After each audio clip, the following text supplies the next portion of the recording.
مسیح خداوند میں آپ کی سلامتی ہو۔ آج کی نئی صبح خداوند کی بلند و بالا آواز کے ساتھ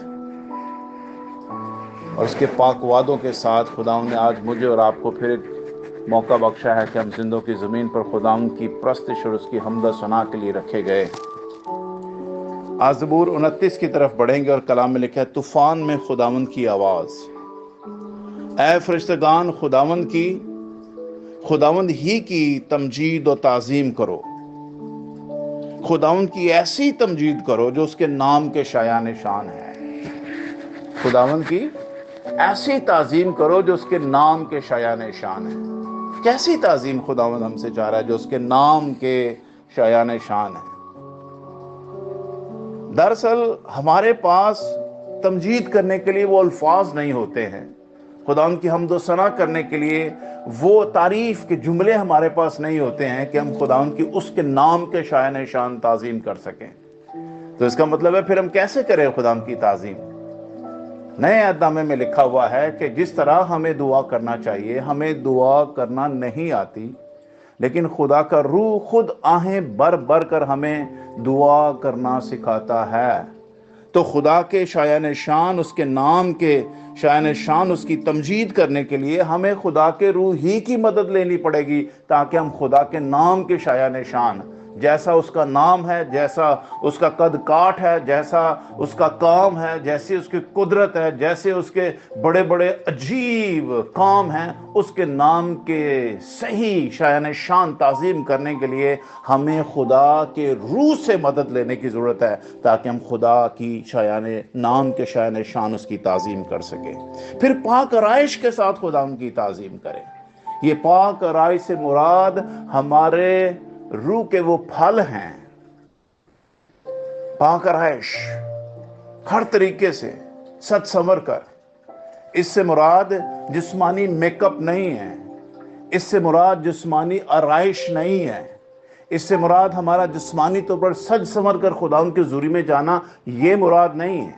پاک آرائش سے مراد ہے ہمیں پوری پاکیزگی کے ساتھ روح کے پھلوں سے لبریز ہو کر خدا کے نام کی ستائش کے لیے اپنے آپ کو کفارے میں برے کے لہو سے دھو کر، اس کی چھڑکی ہوئی پوشاک پہن کر، یسوع مسیح کے روح کے پھلوں کے ساتھ لبریز ہو کر ہمیں خداوند کے نام کی ستائش کرنا، اس کی تمجید کرنی ہے۔ ہاللیلویہ۔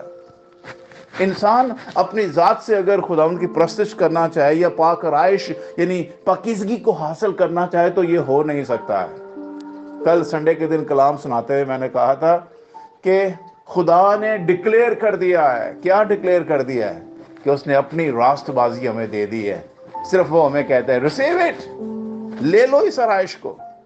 یہ وہ لباس ہے جو میں تمہیں زیبتن کرنا چاہتا ہوں، تمہارے جسم پہ ڈالنا چاہتا ہوں، تاکہ جب بھی تم یہ خون کی چھڑکی میرے قریب آؤ تو میں تمہیں قبول کر لوں، کیونکہ یہ میرے بیٹے کا وہ خوبصورت زیور ہے یا پاک آرائش ہے جو اس نے تمہارے لیے تیار کی، یہ پوشاک تمہارے لیے تیار کی گئی ہے۔ آؤ اس کو پہن لو اور پھر میری حضوری میں آؤ تو میں تمہیں کیا کر لوں گا؟ قبول کر لوں گا۔ ہاللیلویہ۔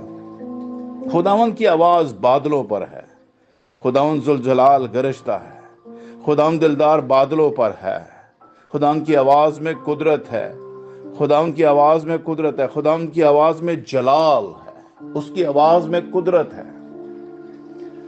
یس، ایک نوکر، ایک مالک تھا، صوبیدار، فوج کا پلٹن کا صوبیدار تھا۔ اس کا نوکر بیمار ہو گیا۔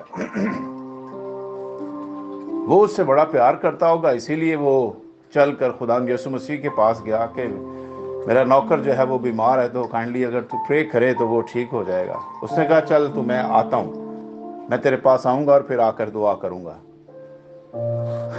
اس نے کہا خداوند لوک، میں اس لائق نہیں کہ تو میری چھت کے نیچے آئے، لیکن اگر تو اپنی زبان سے کہہ ہی دے تو میرا نوکر شفا پائے گا۔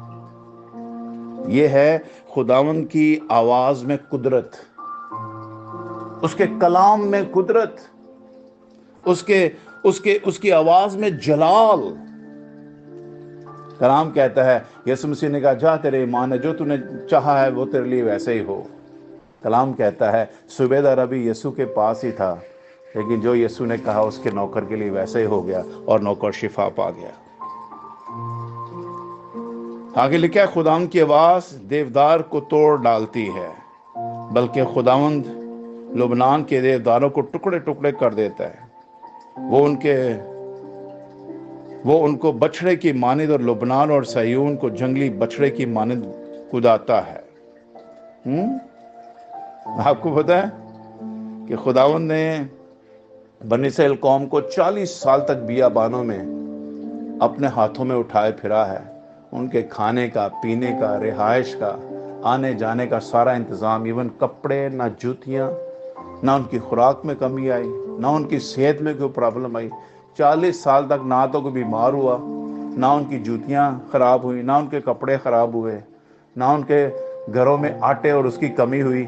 جب کچھ بھی ہوا خداوند نے آسمان ان کے لیے کھول دیا۔ ہاللیلویہ۔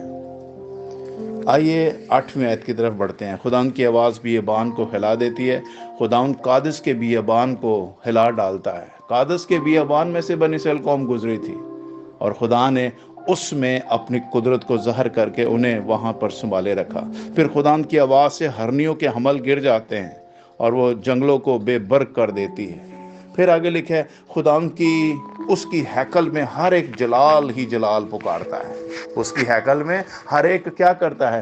جلال ہی جلال پکارتا ہے۔ سنیے، میں اور آپ جلال میں بلائے گئے ہیں تاکہ اس کی ہیکل میں جلال جلال اور جلال ہی پکارنے والے ہوں۔ ہاللیلویہ۔ پھر خداوند طوفان کے وقت تخت نشین تھا۔ خداوند طوفان کے وقت کیا تھا؟ تخت نشین تھا، بلکہ خداوند ہمیشہ تک تخت نشین ہے۔ آپ کو پتا ہے، یہ تو ہم آواز کی بات کر رہے ہیں، اندیکھے خدا کی بات کر رہے ہیں۔ جب طوفان کی بات کرتے ہیں تو لامحالہ آپ کے ذہن میں ایک ایسی کشتی کا واقعہ آ جاتا ہے جو نئے عہد نامے میں یسوع مسیح کی زندگی میں روح پذیر ہوا ہے، اور وہ واقعہ لوکا کی انجیل کے 8ویں باب میں لکھا ہوا ہے۔ وہ میں آپ کے لیے پڑھتا ہوں۔ وہاں پہ لکھا ہوا ہے،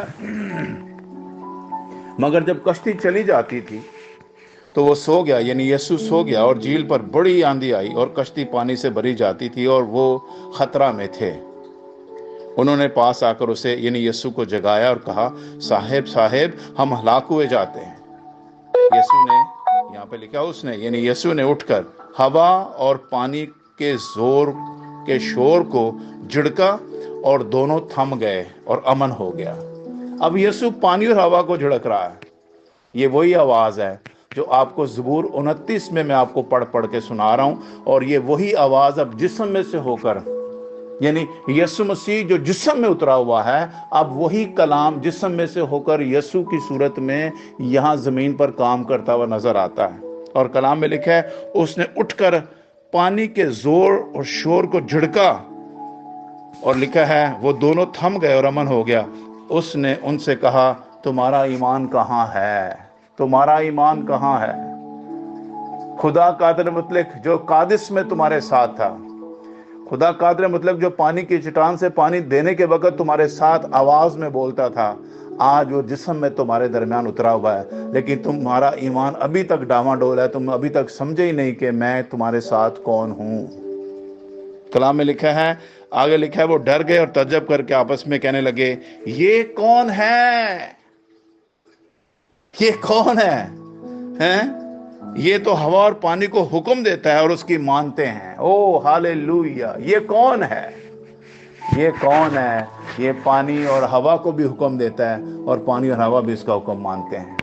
خدا نے آپ سب کو برکت دے اور آج کے کلام کے وسیلہ آپ کی زندگیوں کو تبدیل کرے اور یسوع کی ذات کو پہچاننے کا مکاشفہ آپ کی ذات میں اترے۔ گاڈ بلیس یو آل، اپنا خیال رکھیے، بائے بائے۔